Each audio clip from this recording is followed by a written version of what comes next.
Now we got to make sure that we lock people down and have even more laws and even more restrictions. And well, you've summed up what we need to do in the UK very well. I mean, we are, I think, in the hands of organised crime. I think a lot of the institutions that we had previously have become rotten. I think it's the right way to recognize it too. It is. It's in the and to your point, we do need to now punish people who've let us down. Yeah, it's crime. It really is crime, and to just pretend because it's been going on for so long and that it's business as usual that it's not a crime. Like, no, it's crime.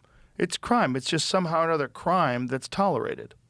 Well, letting down people who've elected you and given their trust to you is a massive crime.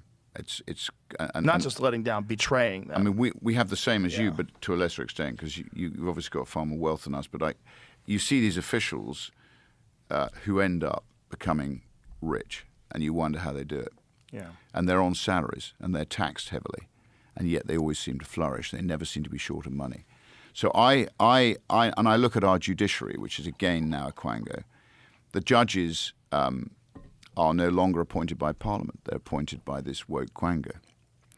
And I had an issue in Parliament. I challenged Parliament because, to the point where I've been saying we need to return power to Parliament, they have this body called the ICGS, Independent Complaint Grievance Scheme. And in Parliament we have this system called parliamentary privilege. So I can speak on the floor of the House and I can't be sued for libel. You can say whatever you want. That's the essence of free speech in the chamber of the Commons. Now this body has actually been expressly taken outside Parliament. And the case I had against them was they tried to say I caught them doing something I thought was wrong and I wanted to take them to court. They said, you can't take us to court because we're parliamentary privileged, even though it's not the chamber, it's not an MP speaking, it's got no MPs on this committee, it doesn't report to a parliamentary committee, and yet the judge found they had parliamentary privilege. Didn't address the questions. So this is how the elected assembly has been undermined.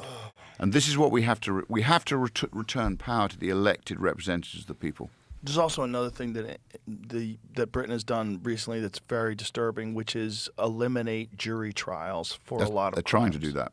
Yeah. They're trying to do that. So it's not fit. It's not established yet. They haven't yet done it because there are still a few decent Labour MPs who fought against it. Oh, good. But crazy. Again, I think that's all a manifestation of organised crime because if you control the judges, right. Of course, and you can force more and more people through a judge system rather than a jury system. And so for libel trials, I fought a libel trial when I was in football against the Times, which is Rupert Murdoch's paper. And I think I had my phones hacked, and I fought a libel trial against them. So the newspaper hacked your phone? When I was in football, they were hacking my phone every day. Wow. How were they doing it? Listening in through my voicemails. How'd they do it? And then they can blag a number from the voicemail and start listening. So if you called me and left a message, they could blag your number off my phone. And they thought this was okay. These were national newspapers. And again, How did they get into your voicemail? Well, because in the old days, if people had a code to encrypt their phone and they didn't do it properly. So we had 0000. Oh, no. If you didn't change that, they got into your phone, right? So they got into my phone. They got into lots of people's phones. Wow. Because you never know quite how they did it. But so if you'd left me a message, they could blag your number. Right. And then they'd start listening to your phone and everything else. Now, I think, that was in this case, Murdoch. But Murdoch, I think, has done a lot for the right-wing cause. I don't always agree with everything, and I certainly didn't agree with him hacking phones. But this all goes to the point of the establishment becoming corrupted. And from corruption, I think, again, you end up with oppression. And we need to sort that out. Yeah. And I'm hoping if I put myself up and the people agree, they will change things. And I think they are in a febrile mood. So I'm hoping that they will take the opportunity and give us the power to do it.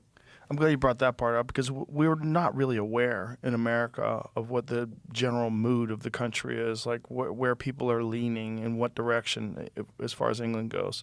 What is it like? Is a large percentage of the population fed up?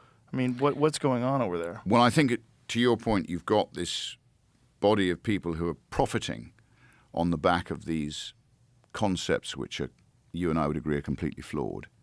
So they're obviously in control at the moment.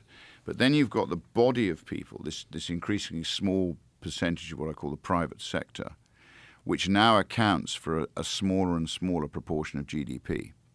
So your percentage of GDP accounted for by the state is much, much smaller than ours. So directly and indirectly, I would estimate that the share of government now in our economy is over 50% if you take the effect of these quangos and everything else. Here, you're much smaller than that. Now that's come, pre-Blair, Thatcher, we were in a very, very good economic state, and the state accounted for, what it was, 33%, something like that.